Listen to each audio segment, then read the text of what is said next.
بسم اللہ الرحمن الرحیم، میں ہوں ارشد سلیم۔ آج کی ویڈیو میں میری کوشش ہوگی کہ دو چیزوں پہ، ایک طارق جمیل صاحب جو کل سے آلریڈی ایک بہت بڑا ایشو سامنے آیا ہے، اس پہ مختلف انفارمیشن میں آپ لوگوں کے ساتھ شیئر کر سکوں۔ سیکنڈلی جو امریکہ اور چائنا کے بیچ میں ایک بہت بڑی دراڑ آ چکی ہے سپر پاور بننے کی دوڑ میں، اور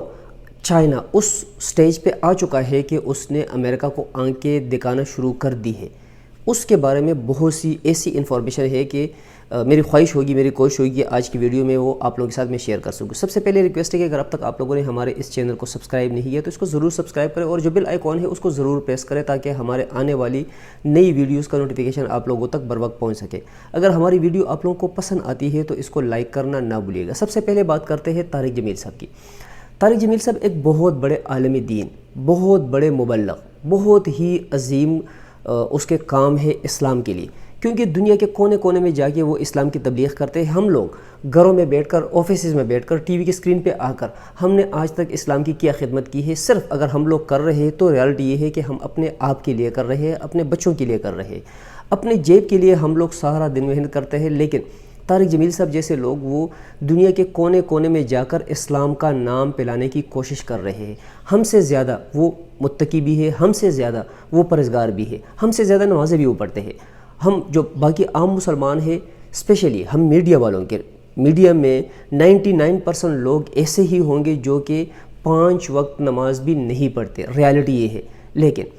کل طارق جمیل صاحب نے ایک نجی ٹی وی چینل پہ آ کر ایک تو دعا کرائی رمضان کے لیے بھی، اور یہ جو کرونا وائرس کا مسئلہ چل رہا ہے اس کے لیے بھی، اور بہت سی چیزیں اس نے ہائی لائٹ بھی کی، بہت سی چیزیں لوگوں کو دکھائی بھی کہ جس طرح آج کل زنا بہت زیادہ ہو رہا ہے، عورتیں ہماری بے پردہ ہوتی جا رہی ہے، پاکستان میں جو جرائم ہو رہے ہیں اسلام کے روح سے، وہ اس نے لوگوں کو دکھائی کہ ہمیں اپنے آپ کے بارے میں سوچنا چاہیے اور ان چیزوں سے بچنے کی کوشش کرنی چاہیے۔ ساتھ میں طارق جمیل صاحب نے ایک بات کی کہ میڈیا والے جھوٹ بولتے ہیں۔ اس میں کوئی شک نہیں ہے کہ میڈیا چینلز پہ تقریباً 100% اینکرز جو آتے ہیں، تو یہ ضروری نہیں ہے کہ وہ کوئی سا بھی جب نیوز بریک کرتے ہیں، اپنے پروگرام میں کوئی انفارمیشن دیتے ہیں تو وہ 100% سچی بھی ہو۔ موسٹلی جو ہے نا وہ جھوٹ بھی سامنے آ جاتا ہے کہ یہ فلانا نیوز بریک جو کیا تھا وہ جھوٹ پہ مبنی تھا۔ اور ہماری میڈیا میں بہت سے لفافہ صحافی بھی ہے، وہ لفافہ لے کر جھوٹ کو سچ اور سچ کو جھوٹ ثابت کرنے کی کوشش کرتے ہیں۔ کل مالک صاحب اور جو حامد میر صاحب ہیں، ان کے پروگرام میں بہت ہی زیادہ چیپ گفتگو ہوئی طارق جمیل صاحب کے بابت۔ طارق جمیل صاحب نے اگر بات کی ہے تو غلط بات نہیں کی ہے۔ جب پاکستان میں جب کوئی ایسا مسئلہ آیا ہے کہ جس میں کسی اینکر کو خریدنے کی کوشش کی گئی ہے یا خریدنے کی ضرورت پڑی ہے، تو بالکل یہی اینکرز ہمارے بکے بھی ہے۔ یہی اینکرز جو آج کل اربوں روپے کے پراپرٹیز کے مالک ہیں، ان کے پاس بینک اکاؤنٹس بہت زیادہ ہے۔ ان کی اوقات کیا ہے؟ مالک صاحب کی کیا اوقات ہے؟ حامد میر صاحب کی کیا اوقات ہے؟ حامد میر صاحب کا بیک گراؤنڈ کیا ہے؟ کوئی آج سے 200 سال پہلے سے وہ اربپتی چلتا ہوا نہیں آ رہا، نہ ہی مالک صاحب جو ہے نا ایک کرپتی فیملی سے بلونگ کرتا ہے۔ لیکن ان لوگوں نے اپنے جو ان کی ڈیزگنیشن ہے، جو ان کی سیٹس ہے، جو ان کے پروگرامز ہیں، ان کو بار بار بیچا بھی ہے۔ آج اگر وہ کروڑوں روپے کے ایک بنگلے میں رہ رہے ہیں تو کدھر سے آئے ہیں پیسے؟ ابھی یہ لوگ جو ہے نا کوئی آسمان سے اتری ہوئی مخلوق نہیں ہے جو کہ ایک عالمی دین پہ یہ لوگ انگلیاں اٹھائے۔ جب افتخار چودھری صاحب کا کیس ہوا تھا، افتخار چودھری صاحب کو جب مشرف صاحب نے ہٹایا تھا، تو اس میں کتنے ہمارے صحافی بھائی بکے تھے، اسپیشلی ہمارے اینکرز کتنے بکے تھے؟ بہت سے ہمارے اینکرز بکے تھے۔ ابھی موجودہ وقت میں میر شکیل جیسے چور کو اگر پکڑا گیا ہے تو کتنے اینکرز ہیں جو روزانہ کے بیس پہ بک رہے ہیں؟ مخصوص میڈیا چینلز کو کس طریقے سے خریدا جا رہا ہے اور حکومت کے اگینسٹ ان کو چلوایا جا رہا ہے۔ تو خود جو ہے نا یہ لوگ جو کچھ بھی کرے کوئی مسئلہ نہیں ہے، خود جس طریقے سے بھی یہ لوگ بکے کوئی مسئلہ نہیں ہے، لیکن اگر ایک عالمی دین ایک سچی بات کہے تو اس کو آڑے ہاتھوں بندہ لے لے۔ اور دوسری بات، جو اگر ایک اینکر روزانہ آلموسٹ ہر پروگرام میں اگر اینکر کسی نہ کسی انسان کی پگڑی اچالتا ہے، کیونکہ پروگرام جیسے ہی شروع ہوتا ہے تو کسی بندے کے اگینسٹ ہوتا ہے، کسی ڈپارٹمنٹ کے اگینسٹ ہوتا ہے، ڈپارٹمنٹ کے اگینسٹ ہوتے ہوئے بھی کسی بندے کو بیچ میں انوالو کیا جاتا ہے اور اس کی پگڑی اچالی جاتی ہے، اس کے بارے میں کتنی نازیبہ گفتگو ہوتی ہے، اس کی فیملی کو کتنا زیادہ ٹیس پہنچایا جاتا ہے۔ وہ خیر کوئی بات نہیں، ان کو حق حاصل ہے، اینکرز کو حق حاصل ہے کہ وہ ڈیلی بیسس پہ ہر پروگرام میں لوگوں کی پگڑیاں اچالیں، لیکن اگر ان کے خلاف کوئی آ کر سچی بات بھی کر جائے تو ان کو بہت زیادہ ٹیس پہنچتی ہے۔ یہ طارق جمیل صاحب نے بالکل جو بات کی ہے سچی بات کی ہے، حقیقی بات کی ہے کہ ہمارے میڈیا میں سے بہت سے لوگ ایسے ہیں جو اسپیشلی اینکرز ہیں وہ جھوٹ بولتے ہیں، یہ بالکل سچی بات کی ہے۔ اور حامد میر اور مالک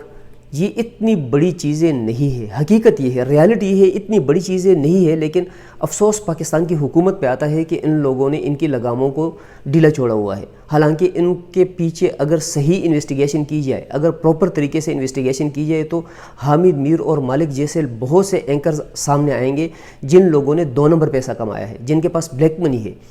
ہر وقت یہ لوگ بکتے رہے ہیں۔ ان لوگوں کی سیلریز کے مطابق، ان لوگوں کے پیکیجز کے مطابق اگر ان کے پورے جتنے بھی ایسٹس ہیں ان کی انویسٹیگیشن اگر کی جائے تو ان کے پاس سامنے آ جائے گا کہ اتنا زیادہ یہ کروڑوں اربوں روپے کس طرح ان لوگوں نے کمائے اور اتنے اربوں روپے کی پراپرٹیز یہ لوگ کس طرح بنا کر سامنے لے کر آئے ہیں۔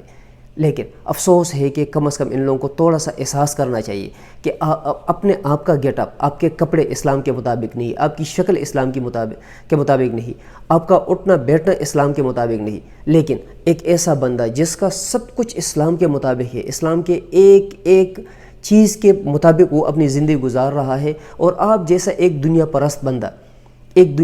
بندہ جو صرف اور صرف پیسے کے لیے بھاگ دوڑ کر رہا ہے، وہ عالم دین کے پیچھے اس طرح کی باتیں کرنا شروع کر جاتے ہیں۔ یہ طارق جمیل صاحب نے بہت اچھا اقدام کیا، اگر دیکھا جائے بہت اچھا اقدام کیا کہ اس نے میڈیا پہ آ کر دوبارہ معذرت بھی کر لی، لیکن میری اپنی ذاتی رائے یہ ہے کہ طارق جمیل صاحب کو معذرت نہیں کرنی چاہیے تھی۔ طارق جمیل صاحب کو اب ٹوٹل فرنٹ پہ آنا چاہیے تھا اور ان جیسے حامد میر اور مالک صاحب جیسے بندوں کو مزید اور ایکسپوز کرنا چاہیے تھا۔ ہم سب طارق جمیل صاحب کا ساتھ دیتے اور آنے والے دنوں میں بھی انشاءاللہ جو ہے نا ہم لوگ طارق جمیل صاحب کا ساتھ دیں گے، اور حامد میر جیسے صحافیوں کو جو حقیقت میں صحافت کے نام پہ ایک بہت بڑا دبا ہے، ان کو ہم ایکسپوز کرتے رہیں گے انشاءاللہ۔ اور سیکنڈلی جو آج کی ویڈیو کے لیے ایک ٹاپک ہم لوگوں نے مختص کیا تھا وہ تھا امریکہ۔ امریکن نے فرسٹ آف آل تو چائنا سے یہ بات کی ہے کہ ہمیں رسائی دی جائے ووہان انسٹیٹیوٹ تک، کہ ادھر جو کرونا وائرس کے لیے جو ایکسپیریمنٹس ہوئے ہیں، جو میڈیسن آپ لوگوں نے بنائی ہے یا باقی جو چیزیں ہیں، تاکہ ہم لوگ دیکھ سکیں کہ ریالٹی کیا ہے۔ امریکہ کی جو دیکھا دیکھی ہے وہ اپناتے ہوئے کچھ یورپین کنٹریز ہیں، ان لوگوں نے بھی یہی مطالبہ کر لیا، لیکن چائنیز گورنمنٹ نے مکمل طور پر مسترد کر دیا ہے ان کا مطالبہ۔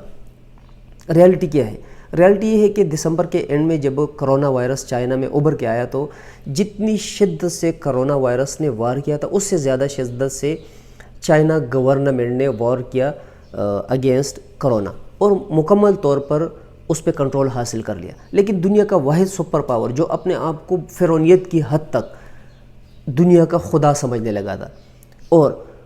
امریکنز تھنک ٹینک یہی کہتے تھے کہ دنیا میں ایسی کوئی چیز نہیں جو ہمارے ایکسیس میں نہیں ہے، دنیا میں کوئی ایسا کام نہیں جو ہمارے دسترس میں نہیں ہے۔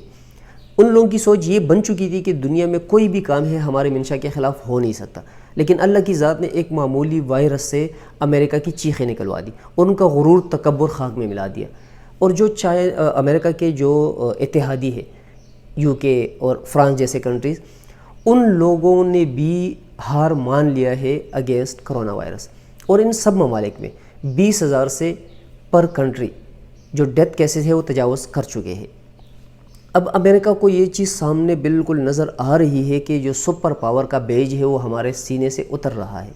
جو ہمارے محلات پہ سپر پاور کا جو جھنڈا ہم لہرا چکے تھے وہ جھنڈا عنقریب نیچے اترنے والا ہے۔ اور چائنا گورنمنٹ کیونکہ کرونا وائرس سے ایک سائڈ پہ اگر پوری دنیا میں تباہی سامنے آئی ہے تو دوسری سائڈ پہ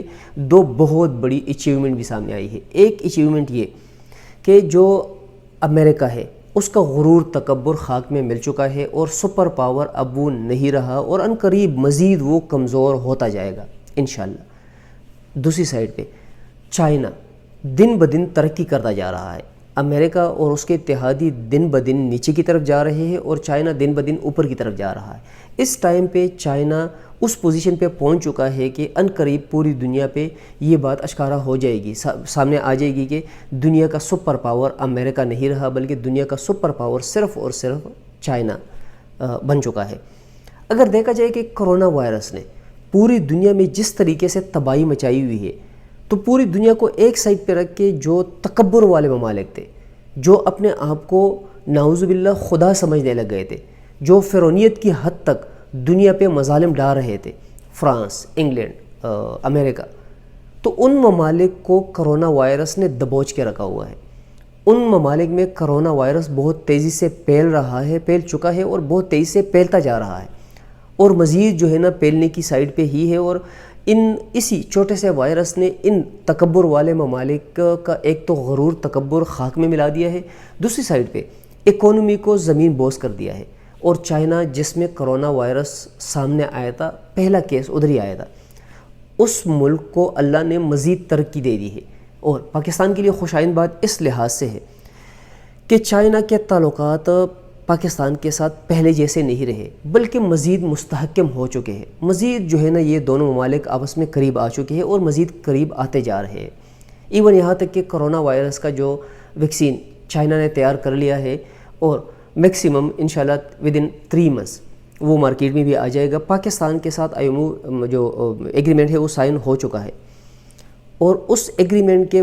بیس پہ چائنا سب سے پہلے وہ ویکسین پاکستان کو دے گا۔ یہ معمولی بات نہیں ہے، چھوٹی نیوز نہیں ہے، پاکستان اور پاکستانیوں کے لیے بہت بڑی خبر ہے۔ انشاءاللہ ہماری دعا ہے کہ اللہ کرے کہ جلد از جلد امریکہ کا جو تکبر ہے، غرور ہے، جو انا پرستی ہے، جو اس دنیا میں اس نے مظالم ڈائی ہوئی ہیں، اللہ کرے کہ جلد از جلد اس کا غرور تکبر خاک میں مل جائے۔